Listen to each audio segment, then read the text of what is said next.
Welcome to No Stats, where we call it how we see it. Peach, I got a nice little topic for us today. Let's get sexy, man. We're gonna stick with the NBA, and we're gonna, like I said, have a little fun. We're gonna go which player, right? I'm gonna name 5 players, and you're gonna give me your player, and I'm gonna give you mine of which player would have had the best career if they would have stayed healthy. All right. So these are the 5 players. We got T-Mac. We got Grant Hill. We got Brandon Roy. We got Penny Hardaway. And we got Derrick Rose. The floor is yours, NBA man. You go first, and then I'm gonna tell you why I'm always right. Oh man, it's this one was tough, man. And all of these guys were phenomenal before they got injured, and that's what makes this pick so tough. I'm going with Derrick Rose only because of his. Out of all of those guys, I feel like he was like the most dynamic. No disrespect to T-Mac. He was like the first prototype of KD 6'8" slashing shooter. But, even when he was healthy, his peak was only so, you know what I'm saying? Like, I felt D-Rose, youngest MVP ever. You go and you give the big 3 Miami Heat problems. The shit that he was doing from a guard standpoint, as far as like his athleticism, his craftiness, he's coming out here. He's going at the Chris Pauls. He's going at the Steve Nashes. He's going at the Russell Westbrooks. I think if Derrick Rose does not get hurt, he completely takes the lead by storm, which he was already doing. So, I think if he doesn't get hurt, we'll see. We would have seen a couple more MVPs. The Bulls might have got another championship since Jordan. And I think that the Miami Heat's road to the NBA Finals, them 4 straight years, would have been even tougher if Derrick Rose was still in the Eastern Conference.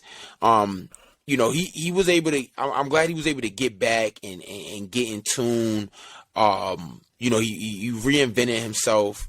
He was able to find a way to, to still compete out there and stuff. Shout out to him. He just retired. But I gotta go with Derrick Rose, man. You're going D Rose. I'm going D Rose, bro. Just off what he was doing already at the height that he was doing at, the volume he was doing it at, and yeah. I get you. I get it. I know you're gonna. I don't think you can go wrong here, right? Because like you said, all of these guys was playing phenomenal. Penny was a beast. Like Shaq says it over and over again. Like I don't think y'all understand what Penny was. They was giving Chicago problems. You want to talk about giving teams problems? I know you had Shaq, but Penny was that bull. Then you got Brandon Roy, who was a bucket. I mean, Brandon Roy was the top 3 shooting guard in the league when he was healthy. You had Kobe, D Wade, and then it was like Brandon Roy and Joe Johnson at the time. And he was stuck in Portland. Some of that Dame fire, yeah, man. So we had Brandon Roy, and then we had Grant Hill, who was out of college. Like people thought Grant was the next Mike. They never seen nothing like that before back then, bro. That 6'8" wing coming downhill, putting your dumb ass in the basket, but then pull up. Now you want to drop coverage? I'm pulling up that mid range. Yeah, it was hard for me not to say Grant. If I had a second player, it was gonna be Grant. Yeah, but, Grant had some crazy potential, and then you got T-Mac, who, like you said, 6'8", a tough cover, bro. And I'm going T-Mac. I'm going T-Mac? I'm going T-Mac, bro. I think T-Mac, as far as team success, I think he was in a situation where they didn't have the best talent around T-Mac, right?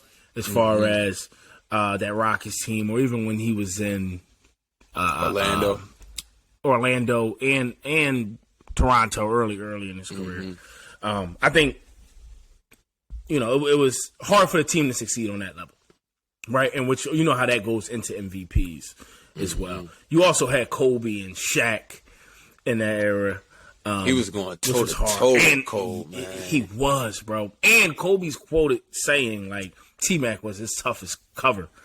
I mean, he's a guy that could do everything that Kobe did, maybe not to a high as a level, but he's also 6'8" and throwing that thing down. He could shoot the three. I just think T-Mac's game would have, if he would have stayed healthy, put it this way, if he'd have stayed healthy, his game could have stayed at that high level for a longer span. Not to take nothing away from D Rose, but I think D Rose jump shot, the NBA started to turn to this 3-ball game, right? And you have your rare Ja Morant, and I guess you can say if Ja Morant could do it, D Rose can do it, and I get that. That's a fair argument.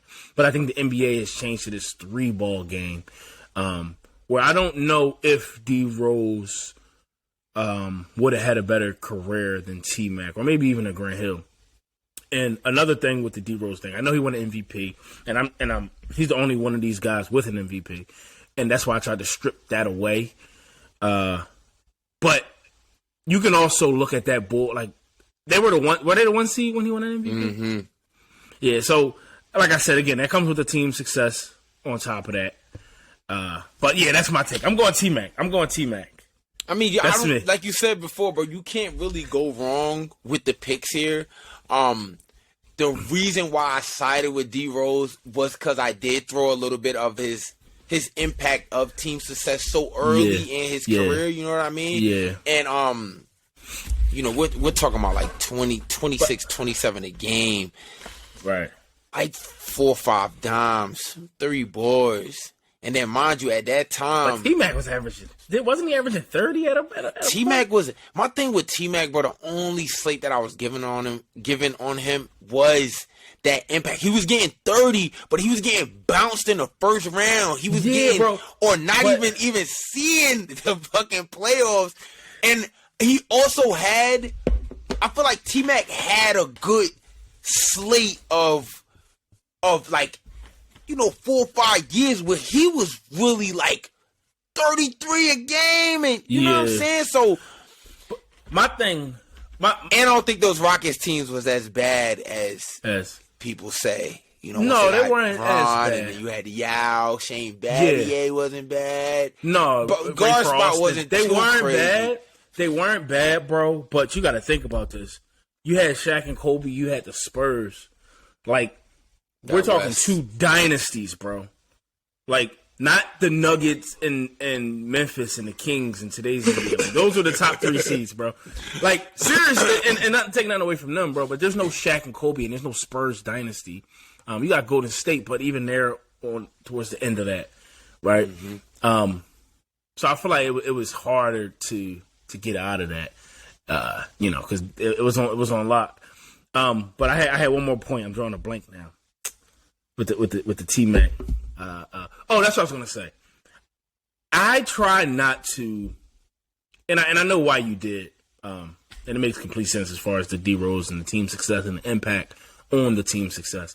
But I try to steer away from that because as NBA players and players in sports in general, you get drafted into situations and traded to situations that you can't really control, bro. Like, there's so many pieces that has to be in place.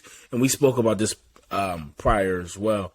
But there's so many pieces that has to be in place for you to play winning basketball, right? As far as, you know, teams and coaches and making sure you got the right culture fit to knock off some of these top teams. So I think D Rose they were the 1 seed in the East that was, you know, you had Bron in the Heat.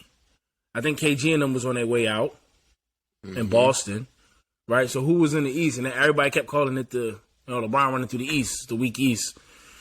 So, and like I said, with T-Mac having Kobe and Shaq and them Lakers and the Spurs, and I feel like I'm forgetting another team that was I mean, you could throw Sacramento. or you could Sacramento. throw Sacramento in there. Early Dallas with a young Dirk.